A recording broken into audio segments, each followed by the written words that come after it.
আমরা একটা ইমেজ নিলাম, তো ইমেজটাকে নিচে রাখলাম, এটাকে বড় করে দেবো আমার স্টেজ অনুযায়ী। এরপরে আমি একটা সলিড নিব,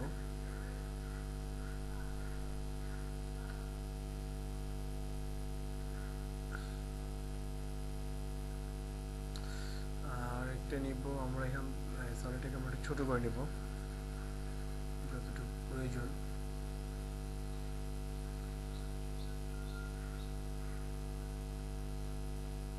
এরপরে আমরা এখান থেকে একটা শেপ নিতেছি, তো শেপটাকে এটার মতন করে নিলাম।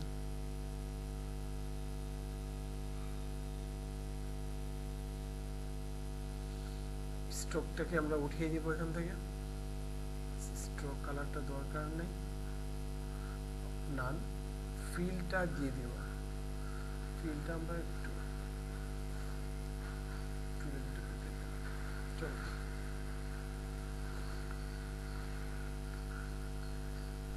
এটাকে একটু নিচে দিয়ে দিলাম।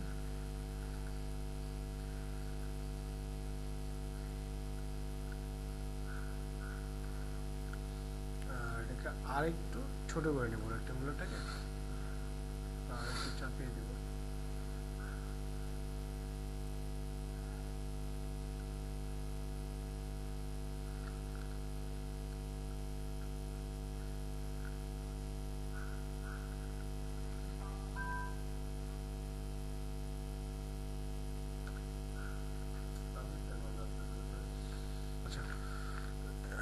এরপর আমরা এটাকে নিলাম মোটামুটি।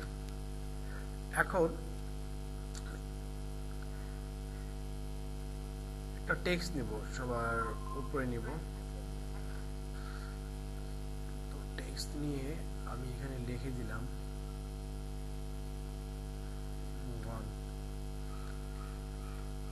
ফন্টের সাইজটাকে আমার যতটুকু প্রয়োজন ঠিক ততটুকু আমি বাড়িয়ে নেব।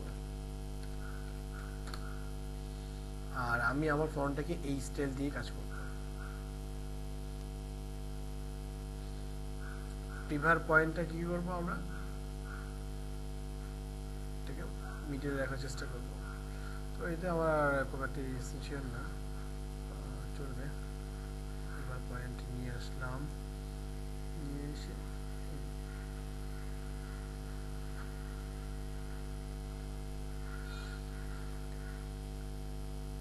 ফন্টটা ধরে অ্যালাইনমেন্ট আমাদের এখানে ছিল, তো অ্যালাইনমেন্ট এইখানে আছে, আমি অ্যালাইনমেন্ট করে নিতে পারি।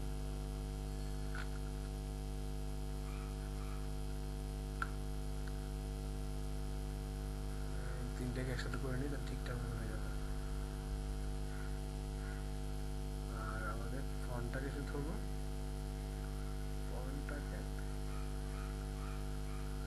ফন্টের কালারটা আমরা ব্ল্যাক করে দিই, ব্ল্যাকে অনেক সুন্দর দেখা যাবে। আচ্ছা, রেড করতে পারেন, রেড করলেও হোয়াইটে ফুটে ওঠে, দুইটাই ভালো লাগবে। এরপর হচ্ছে আমাদের যে এই পাতাটা পেজটাকে, এটাকে আমরা রাইট বাটন ক্লিক করে আমরা এখান থেকে ড্রপ শ্যাডো করতে পারি, যেটি স্টাইলাইজ ফটোশপে ছিল। ঠিক আছে, শো অল দিয়ে দিলাম। শো অল দেওয়ার পরে আমরা এখান থেকে ড্রপ শ্যাডোর দিকে চলে গেলাম। যেটা দিব শুধু আইটাকে ক্লিক করলে চলে আসবে। ঠিক আছে, আইটাকে ক্লিক করলে অটোমেটিক আসবে।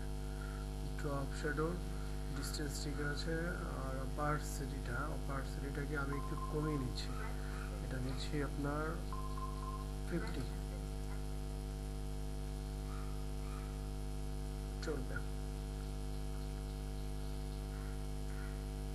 বাকিগুলো আসলে দরকার নেই, আমি ড্রপ শ্যাডোই কাজ করি, আপনাদেরকে বাকিগুলো দেখালাম। বাসায় যে আপনি সবগুলো টেস্ট করে দেখবেন যে কী হয়। আমি শুধু ড্রপ শ্যাডো নিলাম, ঠিক আছে, একটা নিলাম। এখন এই সবটুকু আমার এইটুকু এখান থেকে শুধু শেপটা যে আছে শেপটাকে উপরে রেখে দিচ্ছি, শেপটা থাকুক। এই দুইটাকে আমি কি করব, প্রি কম্পোজ করে নেব। তো প্রি কম্পোজটা করে নিচ্ছি এখান থেকে, লেয়ার প্রি কম্পোজ,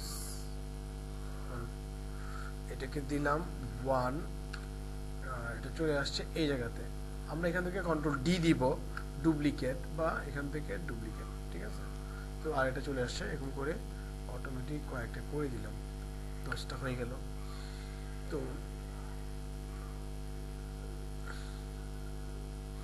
আমরা পরবর্তীতে 10 পর্যন্ত এখানে এই রেখে দিলাম, ঠিক আছে।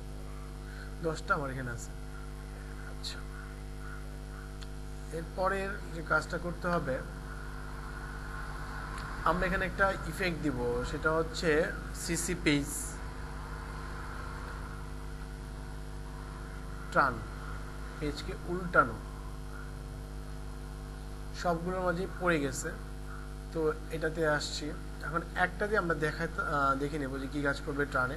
টার্নের কাজ হচ্ছে এই পয়েন্টটাকে নিয়ে গেলে উল্টিয়ে চলে আসবে, আসতেছে। আর এখান থেকে যে ওয়ানটা দেখতে পাচ্ছি আমরা, হ্যাঁ, যে ওয়ানটা উল্টা পিঠে, এটাকে আমরা ব্যাকগ্রাউন্ড যে আছে ব্যাকগ্রাউন্ডটাকে 100% করে দেবো, যে ব্যাকগ্রাউন্ড অপারসিটিকে কত দেবো 100%, তাহলে অল্প অল্প করে যে এই পাশে এটা দেখা যাচ্ছে, এটা দেখা যাবে না, একবার ক্লিয়ার চলে আসবে। তাহলে এইটাই থাকবে, ঠিক আছে, এটাই আছে, ওকে। আচ্ছা, একদম সুন্দর হবে। এরপরে এটা ঠিক আছে, এটুকু কাজ শেষ। এবার চলে যাচ্ছি পরবর্তী, এটাকে আই হাইড করে দিলাম, আর এটাকে নর্মাল রাখতে হবে, নর্মালি রাখি আপাতত, পরে আমরা একসাথে কাজ করে নেব। আই হাইড করে পরেরটা চলে গেলাম। পরেরটা যে কাজটা করতে হবে, প্রত্যেকটাকে আবার ডাবল ক্লিক করব, ক্লিক করে এখানে আমরা ক্লিক করব 1 এর জায়গায় 2 দিব, ওকে। চলে আসবো এটাতে, এরপর ডাবল ক্লিক, এরপর কি করব 2 এর জায়গায় 3, তাই তো। এই কাজগুলো সবগুলো। পরবর্তী কাজ হচ্ছে আমরা এখান থেকে যে পেজটাকে আমরা টার্ন করলাম, আর আমরা এখান থেকে একটা অ্যানিমেটেড করে দিব। তো কি করব, আমি এখানে খেয়াল করব যে ব্যাকগ্রাউন্ড পেজ কি আছে। ব্যাকগ্রাউন্ড পেজ থাকবে আমার, ঠিক আছে, 1 থাকবে 2 এর সাথে, ঠিক আছে, এটার মাঝে কোনো প্রবলেম নাই। আচ্ছা, অথবা আমাদের এখানে নান করে দিলে নান করলে কি হবে, পিছনে যে এই উল্টি আসে না, এই উল্টাটা দেখা যাবে না, তাহলে ফ্রেশ দেখাবে, কিছুই নেই। দেখেন, আবারই আসলাম, ফ্রেশ না একদম, ওই 1 লেখা কিন্তু নাই, আছে।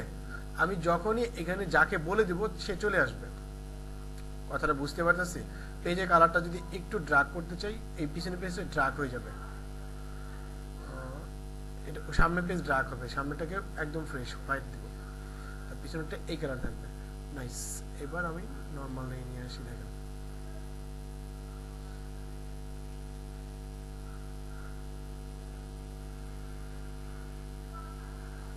ওকে। এখান থেকে কাজ হচ্ছে আমাদের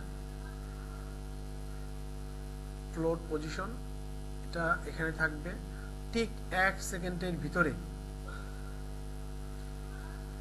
সে কি করবে, সে এখান থেকে এই জায়গায় চলে আসবে,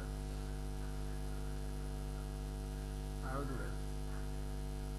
আচ্ছা, এটা উপরে ওটা নিচে দেওয়া দরকার ছিল, তাতে সমস্যা নাই, আমি এভাবে দিব যেন বোঝানো যায়, ওকে। এইটুকু, ঠিক এইটুকু যখন আসবে, বা আরো দূরে সরে দিতে পারি, আর একটু দূরে গেল, এখান থেকে চলে যাব আমরা এটার অপারসিটিতে, অপারসিটি অবজেক্টে, অপারসিটিতে যে আমার এখানে থেকে যেটা আছে সেটাকে আমি রেখে দিব 0-তে, কত 0, সে চলে যাবে। ঠিক কন্ট্রোল ধরে একটু পিছিয়ে আসলাম, একটু পিছিয়ে আসলাম, এইটা আর একটু 100 দিয়ে দিন, ওকে। আচ্ছা, একটু ভুল হয়ে গেল, আমরা এখানে ট্রায়াঙ্গেল দিই নাই, ট্রায়াঙ্গেল বলতে এটাকে ট্রায়াঙ্গেল বলে, এটা ইউজ করি নাই, যার কারণে অবস্থা। এখন এটাকে দেব 100, 2 ফ্রেমের ভিতরে, তাহলে কি হচ্ছে জিনিসটা ক্লিয়ার হয়ে যাব, যে এটুকু সে যাচ্ছে, এটুকু পরেই সে ভ্যানিশ হয়ে যাচ্ছে, ঠিক আছে। এইটুকু কাজ করলাম, আর ওটা কাজ করছে কোনটা, যে এখানে সবগুলোকে ধরে ফার্স্ট হচ্ছে এইটা এরকম থাকুক একটা পেজ, তারপরে এখান থেকে যেতে শুরু করবে, সবটুকুকে ধরে রাইট বাটন ক্লিক করে ইজিতে চলে যাবে, ইজি আর ইজি চলে আসছে। এখান থেকে প্রিফার পয়েন্ট, আমার শুধু কাজ হবে এই দুইটাকে, বোঝা যাচ্ছে কথাটা, এই দুইটাকে থেকে এখান থেকে এই দুইটা ধরবো, ধরে এই পাশে নিয়ে আসবো, তাহলে আস্তে করে উঠে যাবে, যাওয়ার সময় আস্তে চলে যাবে, যাবে স্পিডই, আসবে একটু আস্তে। ওকে, নাইস। এটাও আমার করা দরকার নাই, এগুলো করতে পারতাম তো করি নেই। আর এটাকে আমরা আরেকটু এখান থেকে এটাকে আরেকটু সরাতে পারবো।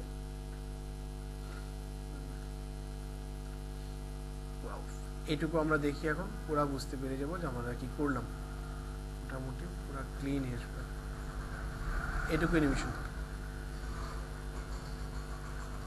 আমরা এটুকু কপি করলাম, তো ঠিক আছে, এইটুকু ধরে কপি কপি করে এই জায়গাতে চলে আসলাম। এটা এই লেয়ারে পেস্ট করব, পেস্ট, এটা হয়ে গেছে। তারপরে এটাতে চলে যাব, আমরা চলে যাব এইখানে, 2 নাম্বারটা কিন্তু শেষ, 3 নাম্বারে আছে, 3 নাম্বার পেস্ট। তারপর চলে যাব 4 নাম্বারে, 4 নাম্বার এখানে পেস্ট। এরপর 5 নাম্বারে, 5 নাম্বারে যা পেস্ট। আচ্ছা, আমরা যে পেস্ট করতেছি এটা হচ্ছে, একটু প্রুভ করে আসি, হচ্ছে। তারপরে আসবো স্কেলটাকে আরো কমাচ্ছি, 6 নাম্বারে পেস্ট। এটাতে না, কোথায় করবো, এখানে 7। তারপরে 8, তারপরে আচ্ছা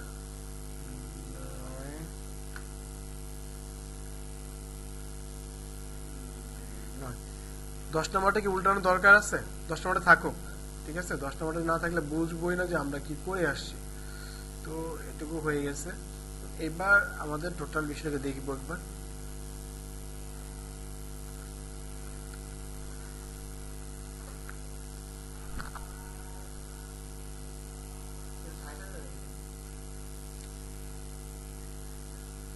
আচ্ছা, এখন ঠিক আছে কি এটা বলেন, যখন 2 যাচ্ছে তখন 2 এর পর 3 যাচ্ছে উল্টা, 4 যাচ্ছে, 5 যাচ্ছে, সব কিন্তু ঠিকঠাক হয়ে গেছে।